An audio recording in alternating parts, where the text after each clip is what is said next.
안녕하세요. 저는 직장 생활하는 30대 여성입니다. 제 소개를 하기에도 무슨 설명을 해야 할지 잘 모르겠을 만큼 크게 특별할 것도 없고 유별날 것도 없는 평범한 인생이네요.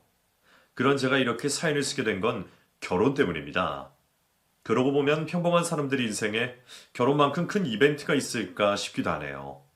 결혼은 일생일대의 선택이니만큼 배우자를 잘 만나도 잘 못 만나도 인생이 바뀌니까요.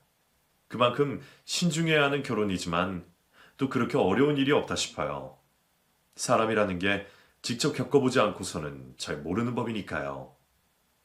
저와 남편은 3년간 연애를 했던 만큼 서로를 꽤 잘 알고 있다고 생각했습니다. 3개월 만에 만나서 결혼을 하기도 하는데 3년이면 결코 적은 시간은 아니라 생각했거든요. 게다가 저희는 직장 생활을 하며 서로의 지인의 소개로 만난 사이였기에 서로 다 알 만큼 알만한 시기에 만나서 성숙한 연애를 했다고 생각했습니다.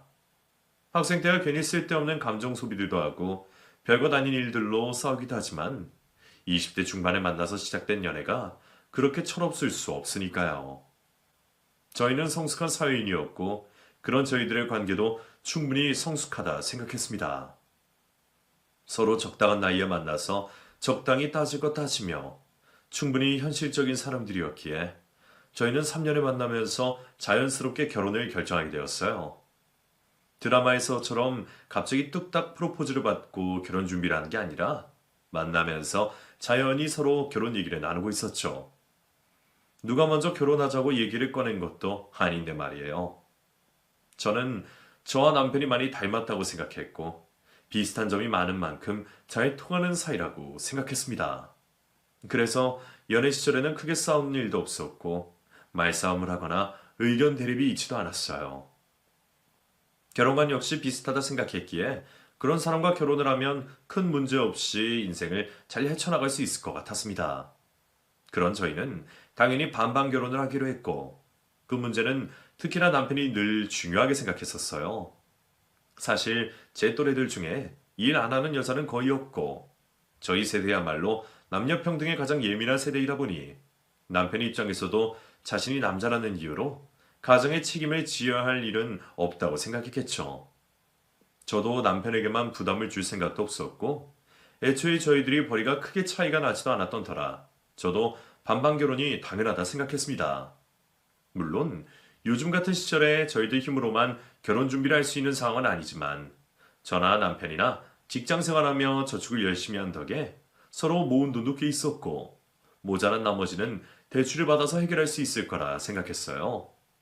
저희 집안에서는 제가 외동딸이다 보니 도와주고 싶어도 하셨지만 남편의 얘기를 들어보면 시댁에서는 그럴 여유는 없으신 듯 했죠.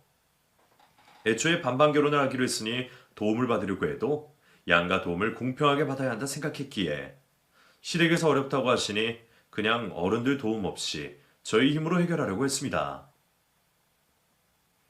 우리가 어린애들도 아니고 언제까지 부모님 도움 바라면서 살 수 없잖아. 나는 부모님이 등록금 해주신 것만으로 부모로서 도리는 다 하셨다고 생각해. 그래서 나는 결혼만큼은 내 힘으로 하고 싶어. 물론 여유롭게 시작할 수는 없겠지만 자기나 나나 대출이 어려운 것도 아니고 우리는 돈도 꽤 모아놨으니까 괜찮지 않을까? 그렇게 생각하면 내가 자기를 만난 게 정말 행운인 것 같아. 다른 여자들은 그 정도로 돈 모아두는 사람도 없던데 내 친구만 해도 여자친구와 결혼 앞두고 혼자 유럽 여행을 다녀왔다니까? 정말 생각이 없는 거지. 남자들한테만 책임을 전가하는 무책임한 여자들이 많아. 그런 남편은 종종 다른 여자들과 커플들 얘기를 하기도 했습니다. 이번에 결혼한 내 친구 있잖아? 걔도 전에는 우리처럼 반반 결혼할 거라 그러더니 얼굴 좀 예쁜 여자랑 결혼한다 그러는지 지가 집을 해갔다는 거야. 근데 걔가 무슨 여유가 있어서 지 혼자 집을 샀겠어. 분명 부모님 도움 받았지. 요즘 집값이 얼만데 그 많은 걸 다 부모님한테 바라냐? 진짜 양심 없지 않아? 부모님한테 빚주면 좋나? 여자 입장도 그래. 시댁 도움 받았으니 며느리 도리 제대로 해야 할 텐데 평생 갚으면서 사는 게 편하겠어? 하여간 그런 거 보면 사람들이 생각이 참 짧은 것 같아. 그치? 남편은 부모님 도움으로 집을 해가는 남자들을 여자의 정신 나간 호구라고 말했고 시댁 도움으로 신혼집을 얻은 여자들은 당연히 시댁과 남편의 희생을 해야 한다 말하곤 했습니다. 너무 그런 생각에 치우쳐서 그런지 가끔은 발언들이 과하다 싶을 때도 있었지만 저도 누구보다 남녀 평등을 중요하게 생각했고 누군가에게 도움을 받으면 갚아야 한다 생각했기에 남편이 저와 비슷한 생각일 거라 여기며 그런 말들을 대수롭지 않게 생각했습니다. 그리고 사실 남들이야 어떻게 결혼을 하던 간에 우리만 알아서 하면 될 거라 생각해서 별 신경을 쓰지도 않았고요. 저희는 저희들끼리 도움 안 받고 알아서 하기로 했으니 계획대로 그렇게 진행하면 될 거라 생각했죠. 그렇게 3년의 연애 끝에 결혼 준비를 시작하게 된 저희는 양가 집안에 인사까지 드리게 되었습니다. 3년간 만났던 만큼 양가 집안에서도 저희 사정을 알고 계셨고 이미 암묵적으로 결혼 허락이 떨어졌던 것이나 마찬가지였기에 결혼 진행에 큰 문제는 없었어요. 말뿐이긴 했지만 결혼 얘기도 오래 나눴었고 결혼 준비를 시작하면서도 큰 걱정이 없을 거라 생각했습니다. 그런데 막상 저희가 결혼 준비를 하게 되자 남편이 갑자기 말을 바꾸는 거죠. 연주야, 우리 그냥 대출 받지 말고 집에 도움 받으면 어떨까? 그게 무슨 말이야? 집에 도움을 받자니 양가 부모님한테 돈을 빌리자고? 아니, 양가는 아니고 우리 집에. 나는 부모님이 여유가 많이 없으신 줄 알고 있었더니 도와주시겠다고 하더라고. 이게 많이는 아니지만 우리가 대출 받으려고 했던 금액 정도는 가능하신가 봐. 그래도 아들이 결혼한다고 하니까 도와주고 싶은 거겠지. 그러니까 계획대로 우리 모은 돈 절반에 우리 부모님 돈 절반에 해서 집을 구하면 어떨까 해서 부모님한테 빌리면 이자도 안 내도 되고 더 좋지 않겠어? 도와주실 여력이 된다는 건 감사한 일이지만 사실 저는 그 말이 그리 달갑지 않았어요. 연애하는 동안 반반 결혼 노래를 불렀던 남편이었기에 애초에 도움받을 생각은 한 번도 한 적 없었고 양가에 도움받는 게 아니라면 저도 괜히 시댁에만 도움을 받고 싶진 않았거든요. 남편도 다른 사람들 얘기를 하면서 충분히 인지를 하고 있겠지만 제 입장에서는 시댁 도움을 받고 결혼하는 게 마음 편한 일은 아니었습니다. 시부모님이 뭘 바라고 도와주시는 게 아니라고 해도 대한민국 며느리 입장에서는 어쩔 수 없이 부담스러운 게 당연할 테니까요.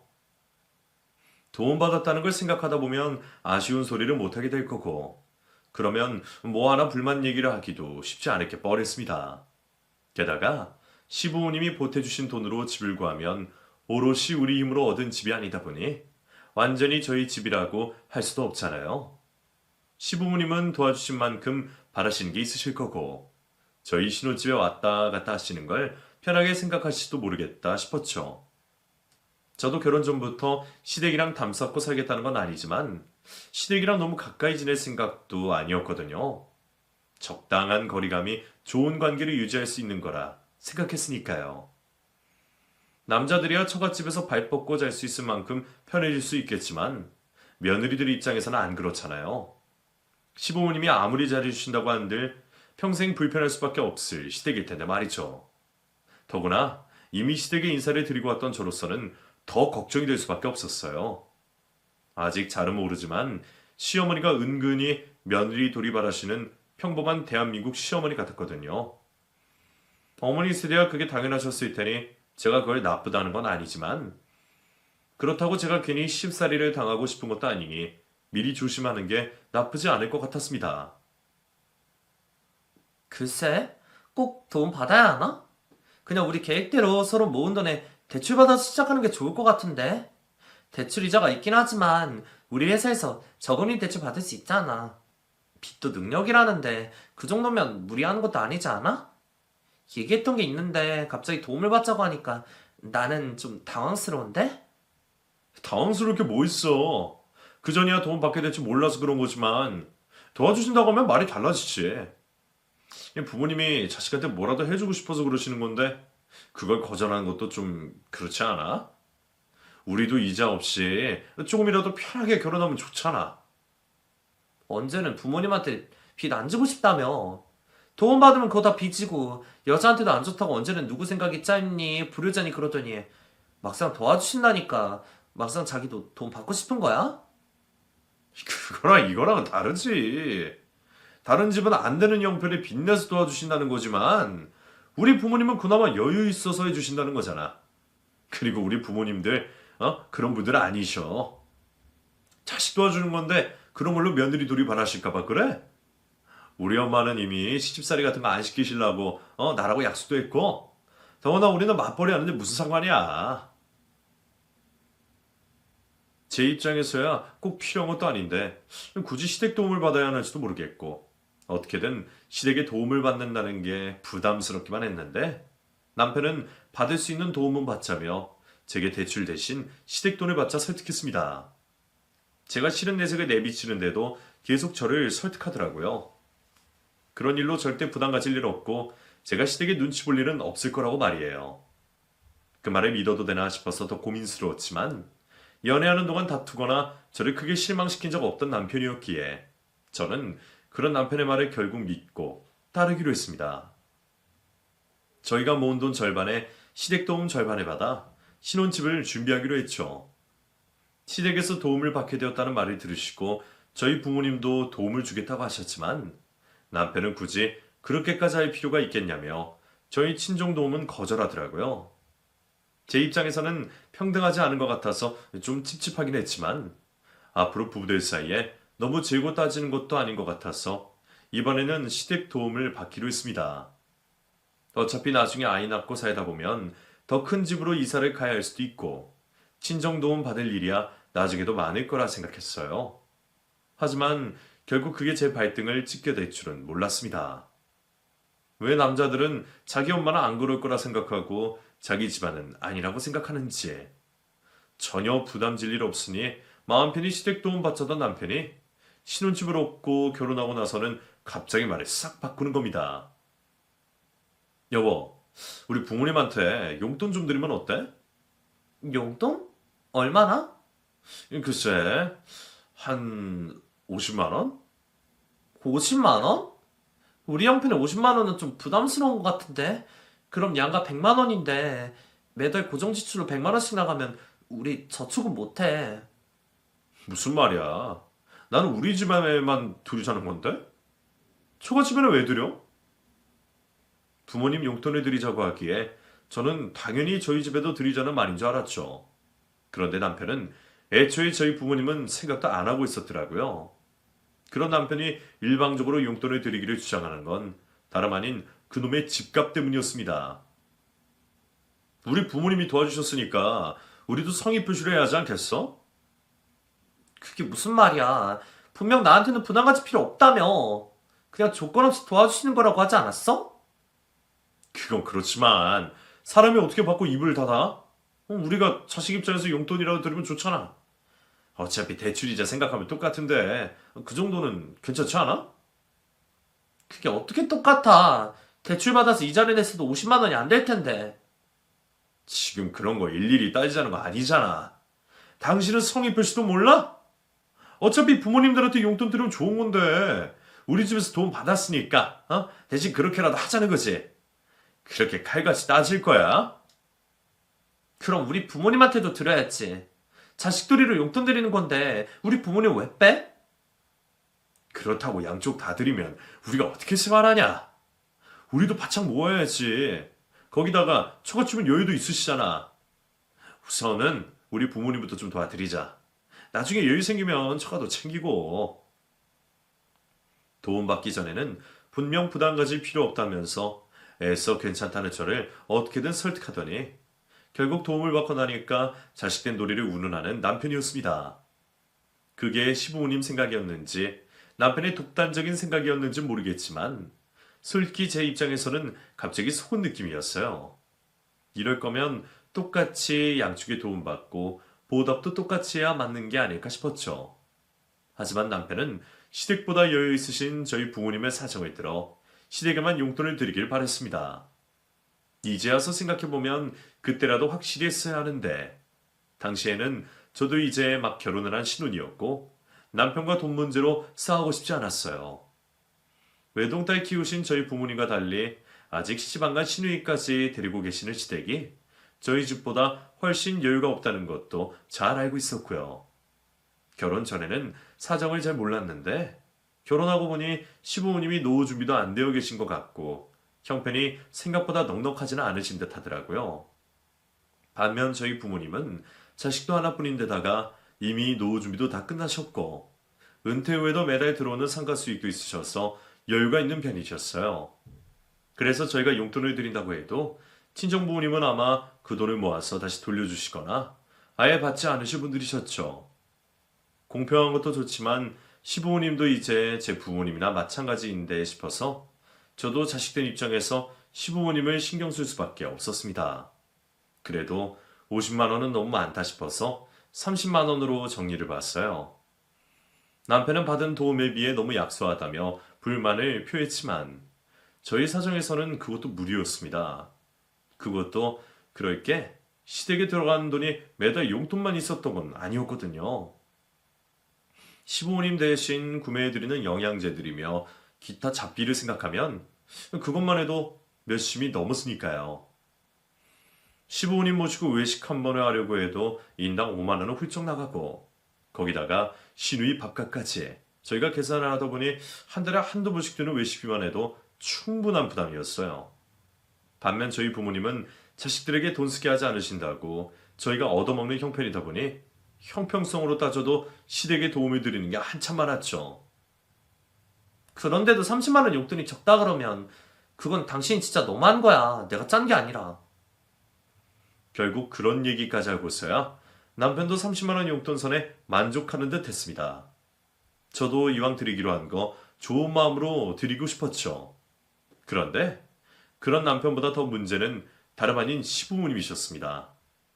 안 그러신다 그러더니 집을 도와주신 걸 가지고 엄청나게 생색을 내시더라고요. 저도 처음부터 그게 불만이었던 건 아니었습니다.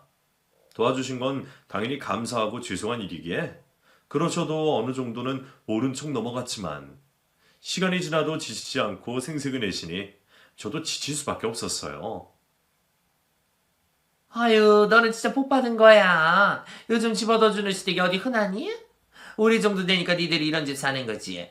우리야말로 당장 이사를 가야 할 판인데 그놈의 자식들 아낀다고 이렇게 희생만 하고 산다 우리가.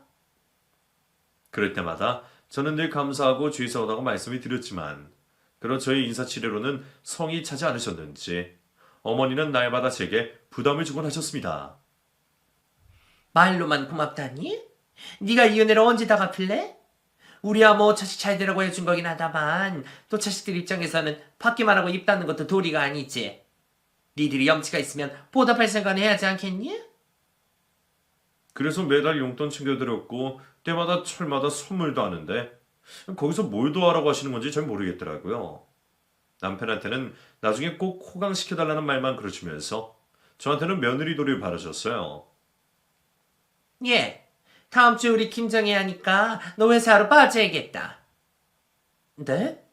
올해는 김장 안 한다고 그러지 않으셨어요? 그래, 나도 올해는 힘들어서 안 하려고 그랬는데 애들이 뭐가 김장을 한다네? 그래서 다 같이 할 거니까 금요일날 회사 빼고 와라. 알겠지? 어머니, 갑자기 그렇게 말씀하시면 저 곤란해요. 그날 저 회사에 중요한 일이 있어서 못 빠질 것 같은데요. 그래서 내가 미리 말하는 거잖아. 먼저 말했으면 됐지. 내가 네 스케줄 일일이 다 신경 써줘야 하니? 너 하나 없다고 회사 안 돌아가는 것도 아닌데 괜히 일 핑계 대지 말고 웬만하면 와. 그럼 오는 걸로 할게. 저도 차라리 핑계였으면 좋았을 뻔했네요. 그런 기분은 상해도 하루 연차 내고 김장하러 가면 되니까 말이에요. 그런데 저도 그날은 도저히 회사를 뺄 수 없었습니다. 제가 중요한 프로젝트를 맡았고 그날 클라이언트들을 모시고 회의를 해야 했거든요. 제가 담당자인데 김장 때문에 연차를 낸다는 건 말도 안 되는 일이었죠. 그런데도 시어머니는 제 사정은 듣지도 않으시고는 전화를 끊어버리시더라고요. 결국 저는 못 간다는 문자를 남기고 김장에 참여하지 않았습니다. 그리고 그 다음부터 저는 시댁 주변 사람들에게 천하의 몹쓸 년이 되어 있었어요.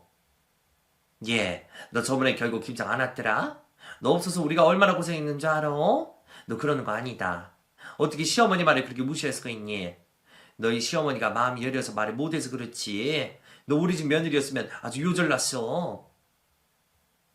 네? 이모님, 그게 무슨 말씀이세요? 받을 만큼 받아놓고 돌이나 안 하겠다 그러는 건 대체 어디서 배운 거니? 그럴 거면 받지나 말든가. 하여간에 요즘 젊은 사람들은 지대밖에 모르지. 일 때문에 긴장 안 간 것으로 저는 시댁에서 집은 받아먹고 도리는 하기 싫어하는 시어머니 무시하는 며느리가 되어 있었습니다. 매번 일방적으로 전화하셔서 남의 사정은 안중에도 없이 일을 시키시는 걸 마다했더니 그런 소리 듣게 되었네요. 저도 남편처럼 밖에서 일하고 힘들게 고생하는데도 시어머니는 저를 놀고 먹는 것처럼 생각하셨어요. 우리가 집 해줬으니 너도 네 도리 내야지. 너처럼 며느리 둘이 안 한 애는 또 없을 거다.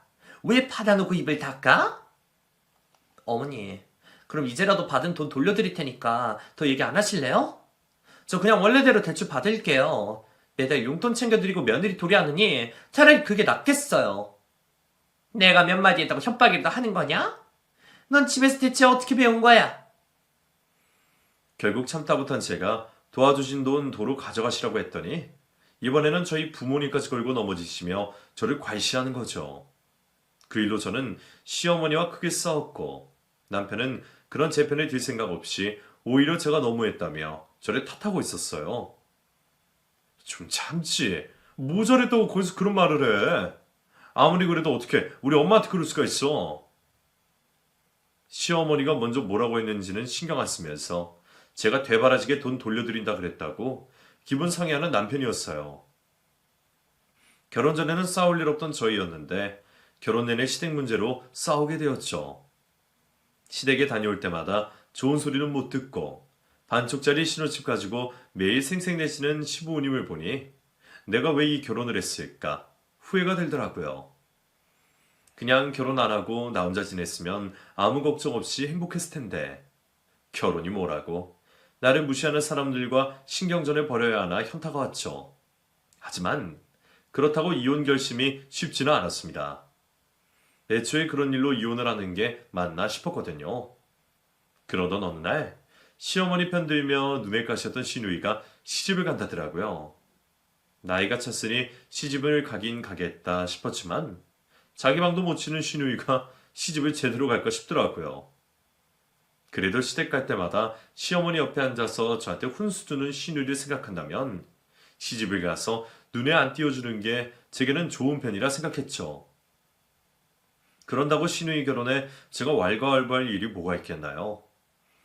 상견례 자리에 나가고 결혼식에서 제 자리만 지키면 될 거라 생각했죠. 그렇게 상견례 자리에 나가봤더니 시누이 남편 될 사람이 생각보다 괜찮아 보이더라고요. 지방대 치대를 나온 치과의사였는데 최근에 개업까지 해서 개인 병원을 운영하고 있다고 했어요. 얼마 전까지 백수였던 시누이를 생각하면 시누이에게는 과한 상대이다 싶었죠. 덕분에 시부모님 입은 찢어지셨고 상견례도 잘 끝났습니다. 그런데 한창 딸 자식 결혼 준비로 바쁘실 시어머니가 갑자기 저희 부부를 부르시더라고요. 연주야, 엄마가 할 말 있으시다고 주말에 잠깐 좀 오라고 하시는데? 시간 괜찮지? 언제는 내 스케줄이 중요하긴 했는지 어차피 오라면 오고 가라면 가라는 며느리였던 시어머니의 부름에 시댁으로 향하게 되었습니다. 지금쯤 한참 드레스 보고 예물 예단 알아본다고 주말마다 바쁠 텐데 바쁜 와중에 저희를 따로 불러서 하실 말씀이 뭐가 있으실까 궁금했죠. 그런데 시어머니가 저희에게 시누이 집 얘기를 꺼내시는 겁니다. 너희들 모아둔 돈 좀 있니? 그거 아니더라도 뭐 대출을 받으면 되긴 하니까 대출로 잘 나온다고 그랬었지. 그럼 우리 회사는 좀 어려운데 연준의 회사 직장인 대출 잘 나와.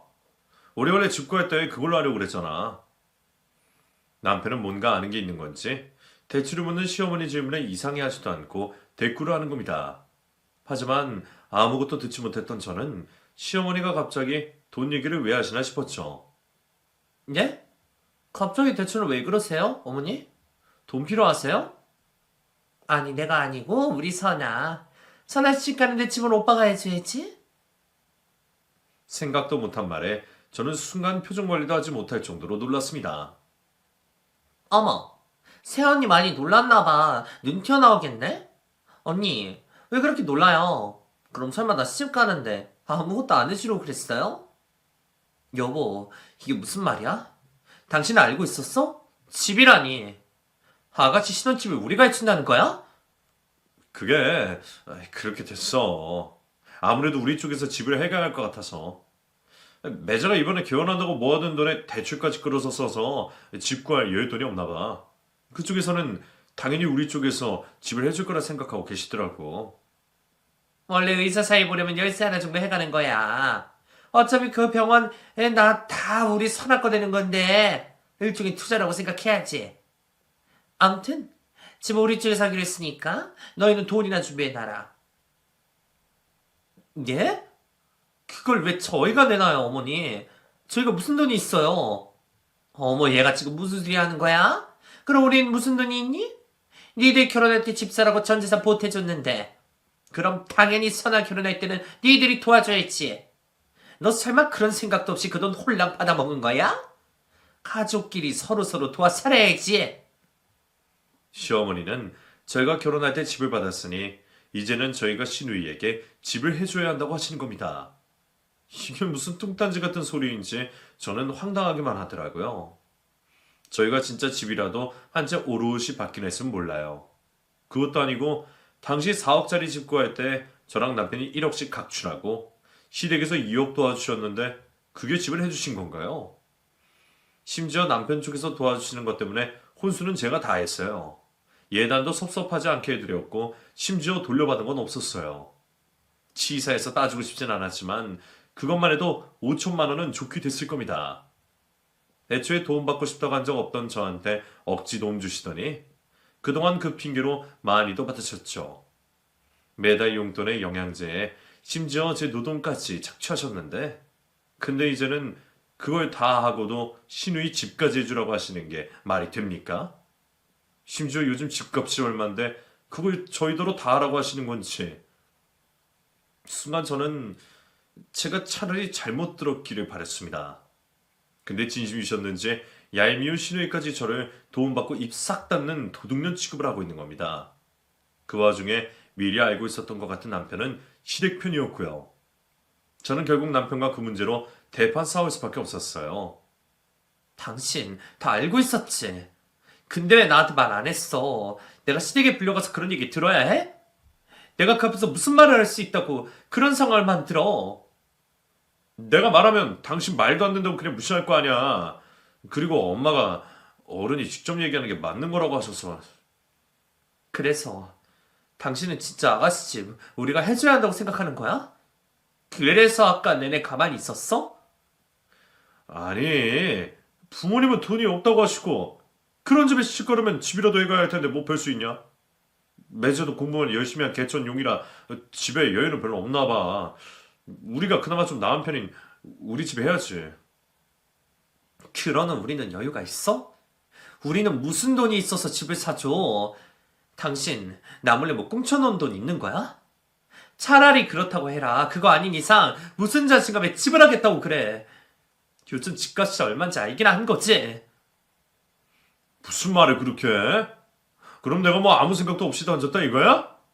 대출 받으면 되잖아. 자기 회사에서 대출 잘 나온다며. 거기서 최대한 땡기고 은행에서 빌리고 그럼 얼추 되지 않을까?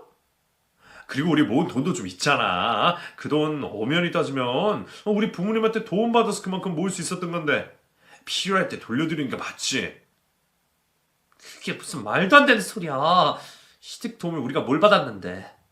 이미 매달이자 명목으로 30만 원씩 용돈 챙겨드렸고 그것 말고도 다달이 시댁에 들어가는 돈 적지 않아? 그 와중에 내가 안 먹고 안 입어서 모은 돈이야. 근데 그게 당신 부모님 덕이야? 네가 나가서 술 마시고 취미생활 하는 동안 나 혼자 아끼고 아껴서 모은 돈이라고. 우리 부모님한테 용돈 받았으면서 근데 어떻게 그걸 자기 부모님 덕이라고 말할 수가 있어? 너 또 말 이상하게 한다. 그럼 그때 우리 부모님 도움으로 이 집 사서 집값 오른 건 그건 계산 안 하냐? 남편 말대로 집값이 오르긴 했어요. 그때야 빌라 가격도 다 오를 시기니까 아파트 가격이 많이 올랐죠. 근데 실거주용인데 집값이 오른 게 무슨 큰 의미가 있나요? 우리 집만 오른 것도 아니고 전국 집값이 다 올랐으니 저희가 그 집 팔아서 다른 집에 이사 가서 차익을 볼 수도 없는데 말이에요. 그게 무슨 의미가 있는지 남편은 계산 똑바로 하라며 난리였습니다. 계산 똑바로 못하는 게 자기인지도 모르고 답답한 소리만 하고 있는 거죠. 결국 남편과 저는 그 문제로 엄청나게 싸우게 되었어요. 그동안 시댁일로 다퉜던 거랑은 차원이 달랐죠. 결국 네가 문제야. 너만 남편 노릇 잘했으면 애초에 이 지경이 되지도 않았어.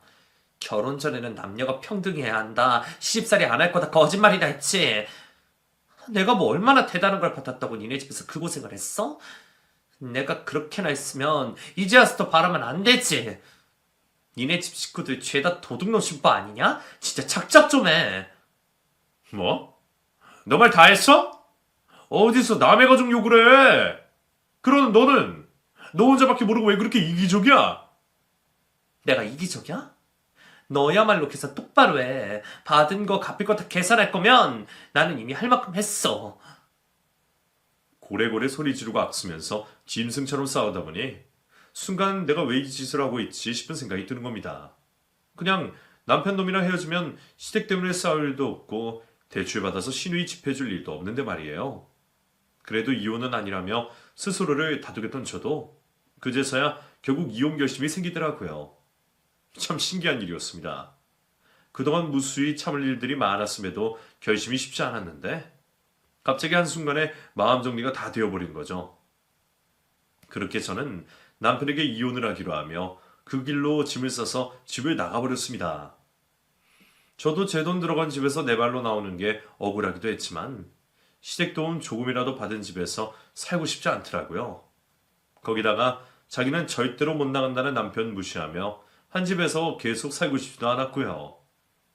제가 이혼하자고까지 얘기하는데도 자존심 때문에 말리지도 못하는 놈이 이혼 소식을 시댁에 알리기는 어려운 건지 자기는 집에 이혼 얘기 못 꺼낸다며 집 나가서 지낼 곳이 없다는 겁니다.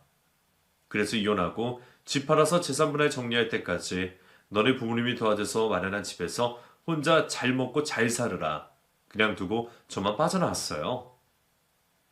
제가 짐까지 싸들고 친정으로 가자 부님은 다행히도 저를 따뜻하게 맞아주셨습니다. 시댁에서 돈 해준 걸로 저를 괴롭히셨던 걸 아시고 쫓아가시겠다는 걸 제가 겨우 말릴 정도였죠. 이혼을 얘기하면서 남편이랑 약속한 게 있었거든요. 선아, 결혼 앞두고 나 이혼했다는 거 아시면 나 아버지한테 맞아주시고 그러니까 당분간은 우리 이혼 비밀로 하자. 그것만 해주면 내가 군말 없이 합의 이혼해줄게. 그러니까 너도 괜히 우리 집에 이혼 얘기할 생각 말고 조심해. 협의 이혼할 테니 당분간이라도 이혼을 비밀로 하자는 남편 때문이었죠. 그래봤자 시누이 결혼이 얼마 안 남았고 그동안만 참으면 될 거라 생각했던 저는 중간에서 남편이 알아서 눈치껏 할 거라 생각하며 마음을 놓고 있었습니다. 저야 이혼 들킨다고 귀찮아지기는 해도 큰일 날 건 없을 테니까 들키면 안 되는 남편이 더 조심할 거라 생각했거든요. 그래서 그 사이에도 저는 시댁에 아무 말 않고 조용히 이혼 준비를 했습니다. 다행히 협의 이혼이라 오래 걸릴 것도 없었고 집 구할 때 들어갔던 돈과 시세 차익을 공평하게 나누며 이혼을 할 수 있었습니다. 그 후 저는 혼자 지낼 집을 알아보고 있던 중이었어요. 그런데 며칠 뒤 시모에게 전화가 왔더라고요. 예, 선호는 바쁘니? 전화를 몇 번을 했는데 왜 받지를 않아? 대신 네가 선호한테 전화던 거 해라. 집은 다 알아가봐니까 돈 마련하라고. 너희 너무 무리하지 말라고 우리 누나랑 신경 썼으니까 너희는 4억 정도로 생각하고 있으면 될 거다. 어차피 계약금은 우리가 걸 거니까 너희들은 그 정도만 준비해. 제가 남편이랑 이혼한 줄도 모르고 저한테 전화를 해서는 저더러 4억을 만들어 놓으라고 하시는 거죠. 대출은 뭐 쉽게 되는 줄 알고 다짜고짜 돈을 내놓으라 하는지 모르겠지만 이제 와서 제 알 바 아니었기에 남편한테 문자만 남기고 말았죠. 그 정도면 남편이 알아서 할 거라 생각했거든요.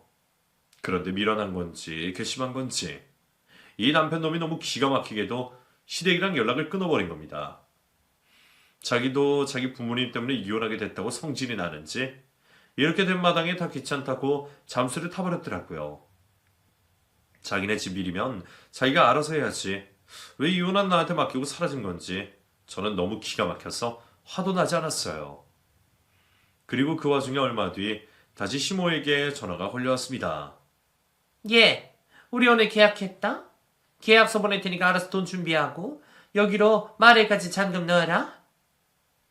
자기 엄마가 저한테 어쩔 줄 뻔히 알면서 귀찮다고 잠수 타버린 남편도 어이없었지만 그런 문제를 자기 아들이 아닌 며느리에게 떠넘기며 맡겨놓은 것처럼 돈 내놓으라는 시모가 더 황당했습니다. 그래도 가족이었을 때는 미워도 시어머니라며 이해해보려는 마음이라도 들었는데 이혼한 마당에 남한테 그런 여지를 가질 필요가 없었죠. 그래서 그런지 그동안 내가 얼마나 말이 안 통하고 아나무인의 기막힌 집구석과 연을 맺었는지 알겠더라고요. 무책임한 남편의 막무가내 시모와 뒷짐지고 입 다물고 있는 시부나 철딱서니 시누이까지 모두 끔찍했어요. 왜 이혼을 했는데 내가 시댁에 그런 전화를 받고 스트레스를 받아야 하나 마는 건지. 저는 전 남편 놈이랑 연락이라도 되면 잡아서 혼이라도 내주고 싶었습니다.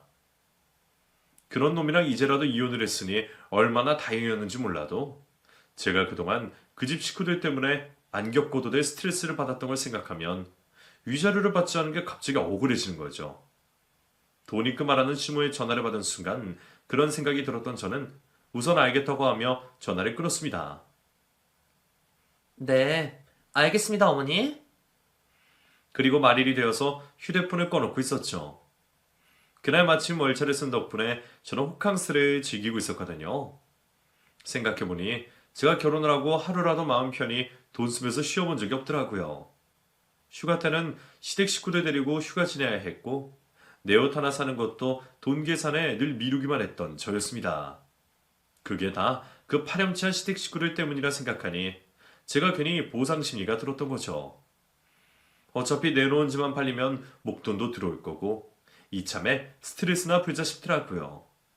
그래서 오랜만에 처녀 시절로 돌아간 듯 자유를 누리기로 한 저는 호텔에서 하루 종일 맛있는 것 먹고 쉬며 힐링 시간을 보냈습니다.